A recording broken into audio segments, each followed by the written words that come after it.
Okay, welcome back to the Scent Spotlight. This is the Scent podcast where we shine a light on the best creators on the Scent platform. This week, I'm joined with a really special person. To me, they're probably one of the most positive presences on Scent. They're originally an encaustic artist, but they're an all-around pioneering creator and an intrepid digital explorer. It's incredible that only recently they started dabbling in digital art, but some of their work is truly enrapturing. It's intensely intricate and extremely delicate, and it just seems so precious, and it's visually stunning. My guest this week is blackbox.art, aka Sparrow. Welcome to the show. Wow, that was an awesome introduction. I'm speechless, really. But thank you. It's really nice to be here. Well, I'll start off with my question that I ask everyone. In your own words, tell everybody who blackbox.art is. Yeah, I knew you were going to ask that. And I've been thinking about that for days. I could go into a big long list of all of the things that I've done and the fact that Black Box is a metaphor for loads and loads of things. It actually represents the studio that I built, which is a cube that I've painted black, so that my studio is a black box. In systems design, black box is the sort of bit on schematics where input goes in one side and output goes on the other side, and magic happens in that little black box. It's also the data recorder on airplanes that records the flight information. So it is a recorder of the world as seen in a particular perspective. I mean, the metaphor just really goes on and on and on. A black box is the polar opposite of a white box traditional art gallery. And so thinking through how I want to represent that in my work and in places like Cryptovoxels, in all of, the places that I have a presence has become more and more interesting. How can we represent this sort of rejection of the old model and creating something new? So all of those things kind of get embodied in the metaphor of blackbox.art. I love how deep you are. Like everything you do is so rich and thoughtful. I knew there was a deeper meaning to your name. I had no idea it was that deep. It does. It goes even deeper if you want. Keep going. Keep going. So my first response when I started thinking through this was, really, all of that stuff is true. Yeah, all of that stuff can be applied to the metaphor. But really, the truest answer, I think, and it's probably true for everyone, is that I don't have an answer. Who is blackbox.art? I mean, nobody really knows who they are unless they're incredibly shallow. And I don't think many people are that. But the key thing is, because I don't know, because I don't have that answer, that's why I do art, is to find more answers or to find out more about myself. The poem by Rilke that ends, live the questions. That's me and my art. I'm living the questions. I don't know, don't have the answers, but I'm living the questions. That's beautiful. And then questioning is the piety of thought. That's probably one of my favorite quotes by a man who's a bit disparaged, Heidegger. The questioning is so, so important. His early stuff was all right. He went a bit off piste towards the end, Heidegger Just did. Just a bit. Getting back to your art and how that's questioning who you are and finding like new layers to yourself. It was incredible to read that for so long, art to you was just a hobby. And only recently you're able to make it something much more. So I was kind of interested in your actual creative journey from when you were younger and you found out that you had this other side of you that you enjoyed creating things. From that point up until the present, I was wondering if you could walk us through that creative journey. Yes, so it wasn't actually a conscious choice. It wasn't anything that I really thought about. It was just something that I did. I was always drawing things. I was always painting things. I was always creating things, making things with my hands. There is just, I think, that primal urge in pretty much everybody. And I was an only child, so I had a lot of time on my hands to be able to do those kinds of things. The world around me didn't particularly value those things.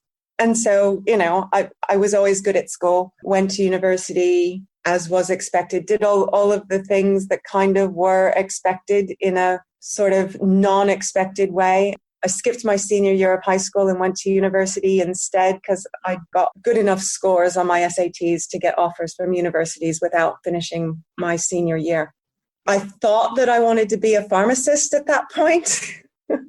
So I was accepted into a school of pharmacy. After the first year, I figured out that wasn't really what I wanted to do. So I switched majors. I ended up doing a double major in mathematics and philosophy. And I was interested enough in Shakespeare and poetry that I took enough courses to have enough credits to get a minor in English as well. I just love to find things out and learn about things, asking questions, finding answers, revealing truth. And when did you get into encaustic art? Based on reading what you posted and shared on Scent, it seems like at a point that was a particular part of art that you found a connection or a strong pull towards that you pursued more intensely. How did you get from there to what you're doing today? Because you just recently got into digital art, it seems, which is fascinating to me because it's so well done. But how did you get into encaustic art? And then how did you find digital art and the crypto space? Yeah, so encaustic is absolutely my medium. It felt like coming home when I discovered it. And part of that is probably because it is so diverse. It can do so many different things. You can do sculpture with encaustic wax. You can do beautiful, translucent, almost stained glass looking paintings. It takes image transfer. You can carve it. You can layer it. There's so many things that you can do with it. It felt like an endless pool that I could dive into.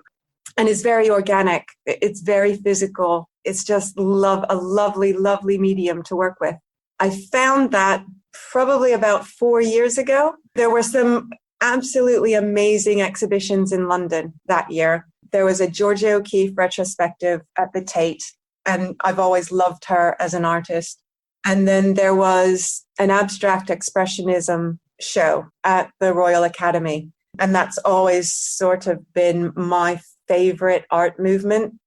And I think it was the combination of those shows and my reaction to them and standing in a room that was just filled on every wall with Mark Rothko's and just standing there absorbing all of that and going, yeah, art really is important. It really can make you be in touch with yourself. And I need more of this in my life was the realization. So it was at that point really that I made the choice to take my art, my doing of art more seriously.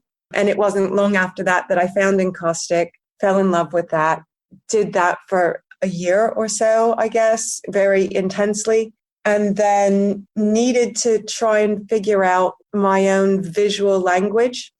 And one of the ways to figure out your own visual language is just you need a regular practice. You need a daily practice. Doing encaustic is probably not the best medium to do a daily practice in because there's lots of setup and, tearing down. I'd love to have the time to do that. But digital was probably the easiest and most accessible way to just incorporate a daily creative practice into my life. So I started doing projects on Query, and I've written about that on Scent as well. It really was that daily practice that made things clearer for me. I did a Make 100 project in encaustic wax, 100 crows, tied to the blockchain. And that's how I found sort of what was happening in the blockchain space, which then led to the crypto art and NFTs. I was just looking back, and it was only like 6 weeks ago that I made my first real NFT on Super Rare. The Rodin statue, right? Yeah. Amazing that was only just 6 weeks ago. It shocked me. I mean, it seemed like you had been in this space for so long, and I was just like, "Are you serious? This was only 6 weeks ago." That was literally the first NFT that Sparrow had made. It's insane, and it feels like so far away already. Almost, this space moves so quick. Rizzo and I, we were talking about the same exact point. Like, it seems almost like a year ago the Crypto Voxels art tour happened, and then right around the corner was the crypto art show in LA. Both items you had huge roles in, and it's just moving at the speed of light. It's crazy.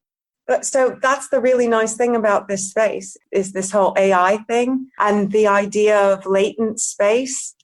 The latent space out there in the crypto art world, so many possibilities. And it is just up to individuals to choose which representation of that latent space they want. Mm. So with AI art, you're feeding the machine some inputs, and then the machine is doing something. However, like the algorithm's been structured. Yep, it's a black box. And then I'm imagining out of which there can be any number of results. And then it's up to whoever's utilizing that program to select from out of like whatever's been produced. Is that correct? Yep. So that's a step. Obviously, the input, the training data has an influence on what output you get. But at least with a lot of the programs, you can tweak the algorithms. For example, ArtBreeder, you can edit the genes to influence the resulting images. So, you get your first set of images and they look like something and you want to emphasize something else. So you go back and you say, I want it to be more dragonfly than sea urchin, right? And so all of these different traits are there as genes in the image, and you can adjust the percentage, the relative weight of each of those genes to hone the image in more towards what you find interesting.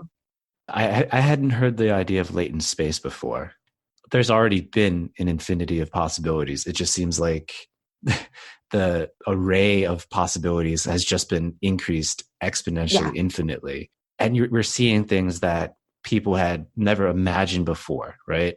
I guess the closest analog to this would be thinking about, I forget what the name of the AI was that was trained to play Go, and the moves that it was making against like the grandmaster Go players were just like so far outside of what traditional Go, like even the Go masters had ever considered possible. You're just seeing that playing out in some of these works that are being produced in the art world using AI, including some of the pieces that you've done, correct?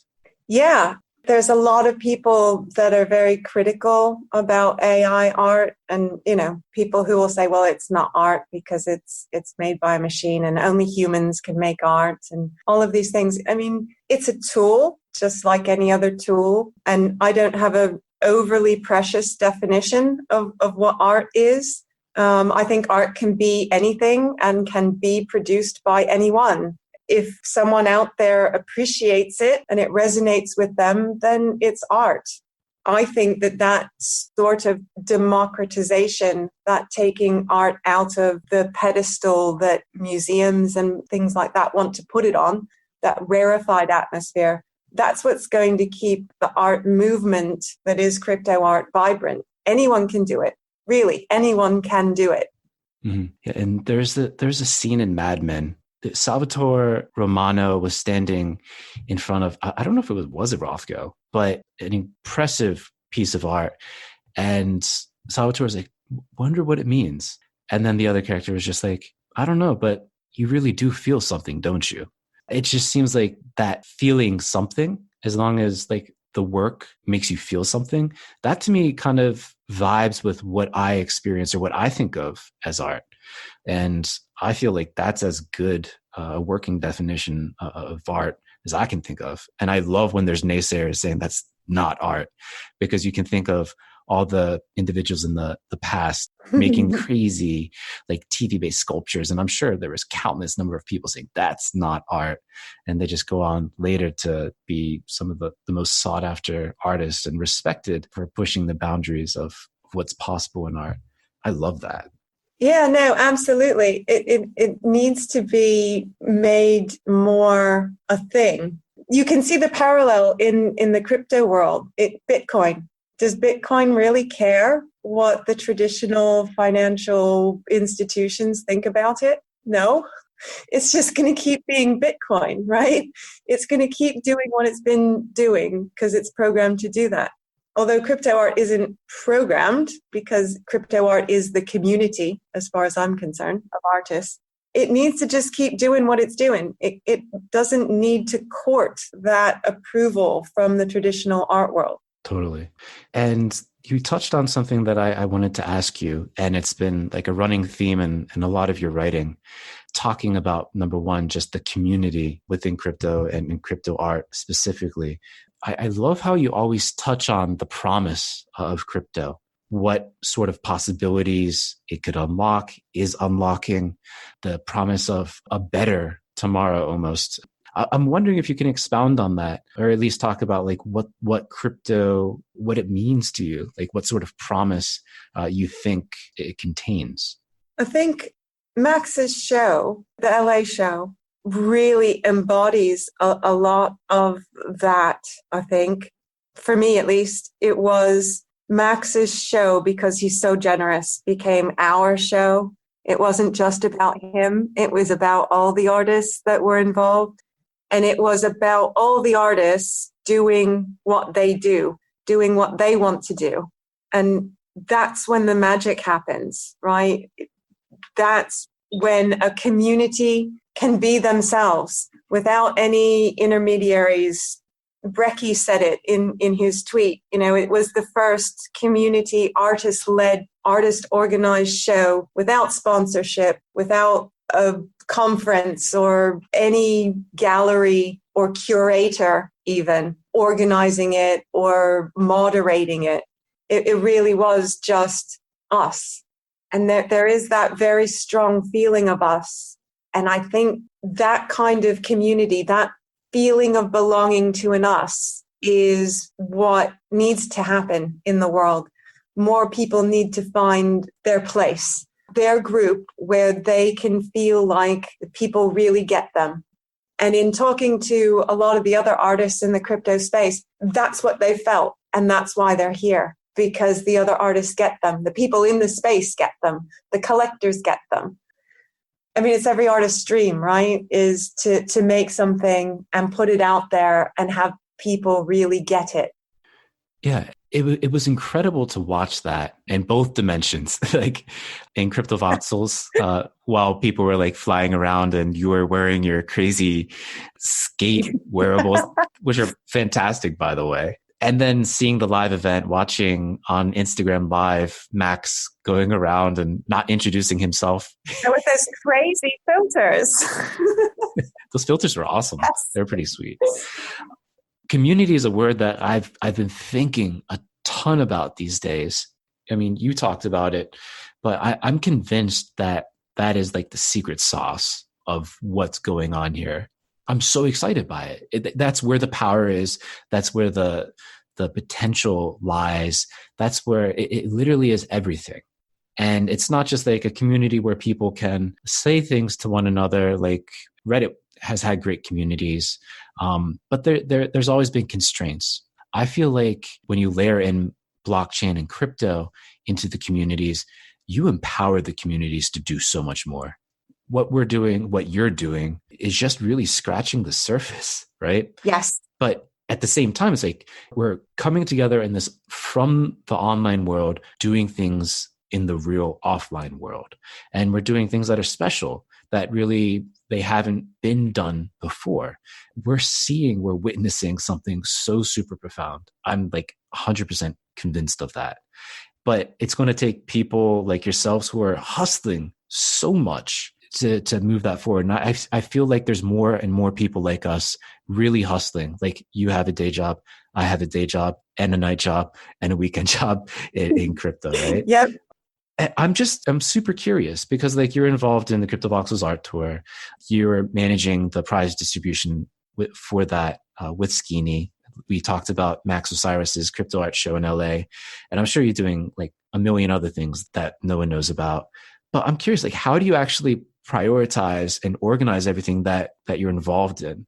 And then I'm wondering if you could give us a taste of what you're cooking up or what you're focused on next. How do I prioritize? I found probably during my midlife crisis that I hate deadlines. I work to deadlines at work because they pay me to do that.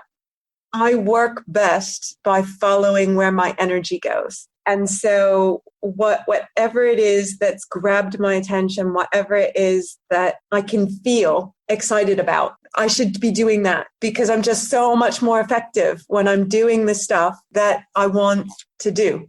That sounds rather selfish, but it ultimately means that I end up doing and being able to do everything that needs to be done. Is just a way of managing my own energy.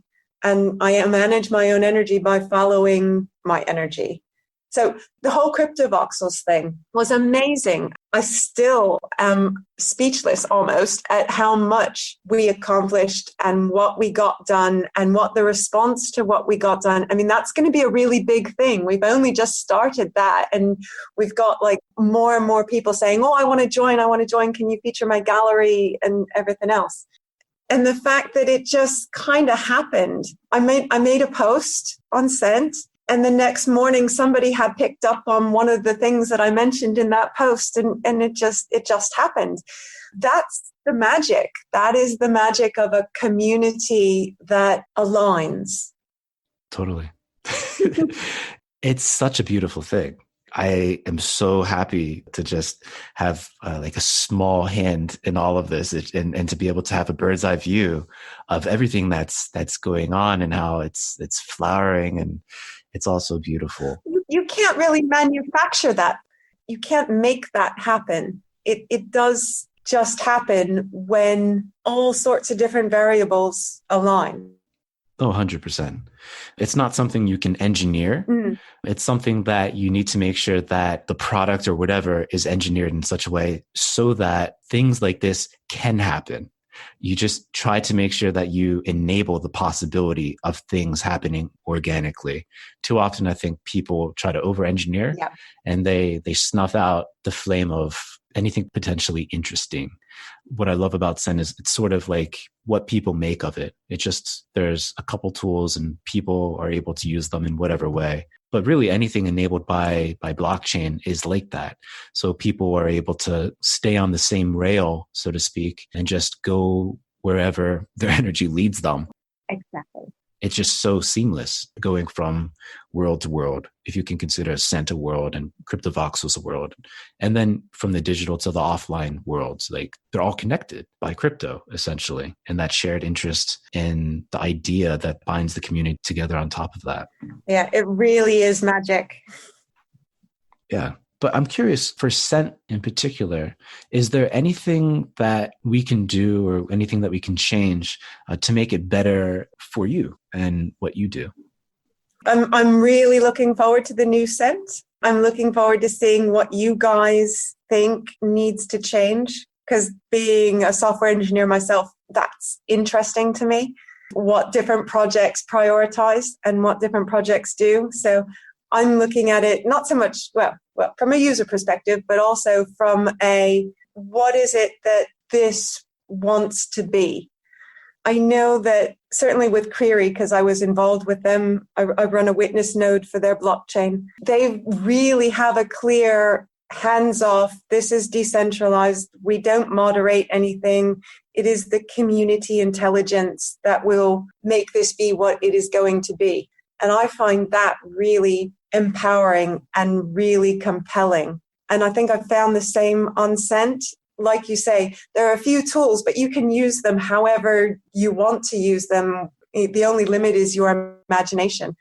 I like that ethos, if you will. Totally. And we're getting so close to pushing out the first phase of the new scent. The new scent, something that will roll out in phases. The first phase is going to have some juicy updates, much needed refinements, and I'm super excited for where we're going in the next couple months. Of course, as you know, the last minute details, the scope creep that you have to fight against, it's super real, but we're almost there. We're almost there. Cool. Well, and the last question, I'm super curious to hear who you personally would like to see spotlighted next. Yeah, that was a tough decision also, or thinking about it, because there's so many people. Just because of recent experience, probably, and because of the people that you've already interviewed. Skeeny, probably, is someone I'd love to find out more about. Amazing artist. He's been a character that I've watched with a lot of fascination, and he's also just super, super dedicated to what he's doing. So talented. Yeah. On top of everything. Awesome suggestion. Well, thank you so much for your time, Sparrow. It was a pleasure to speak with you again, as always. And I hope you enjoyed this. Yes, absolutely. Same here. Always a pleasure to speak. And thank you. Cheers. Have a great day. And you. Bye-bye.